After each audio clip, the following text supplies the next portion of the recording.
చాలా చాలా దౌర్భాగ్యకరమైన విషయం జరిగింది. కోర్స్ చెప్పాలండి, చెప్పక తప్పదు. మేడం గారు, లేడీస్ ప్లీజ్ ఫర్గివ్ మీ.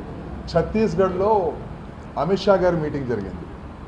ఛత్తీస్గఢ్లో 2021లో ఆ మీటింగ్లో బ్లాక్ డ్రెస్సులు ఉండొద్దు అని ఆడవాళ్ళ అండర్ గార్మెంట్స్ కూడా చెక్ చేశారండి. ఇది నయా భారత్లో జరిగిందండి. ఇంకా ఆడవాళ్ళకు వాళ్ళు ఎంత గౌరవం ఇస్తారని చెప్పడానికి ఇంకో ఉదాహరణ అండి. మణిపూర్లో అమ్మాయిల్ని నగ్నంగా ఊరేగిస్తున్నారు. వాళ్ళు పోలీసులను అప్రోచ్ అయ్యారు, మాకు కొద్ది రక్షణ ఇవ్వండి అని. ఆ పోలీసులు తీసుకెళ్ళి వాళ్ళని ముష్కరుల చేతులకు కట్టగట్టారండి. ఇది స్త్రీ రక్షణ అండి, నయా భారత్ మోడీ గ్యారంటీ. దాని తర్వాత జరిగింది ఏంటంటే, కర్ణాటకలో ఒక ఎంపీ అండి, తన కోసం మోడీ గారు, అమిత్ షా గారు ఓట్లు అడిగారండి. ఆయన మరీ అంత వీళ్ళు పెద్ద తప్పు అనుకోవట్లేదు, బీజేపీ నాయకులు వాళ్ళందరూ.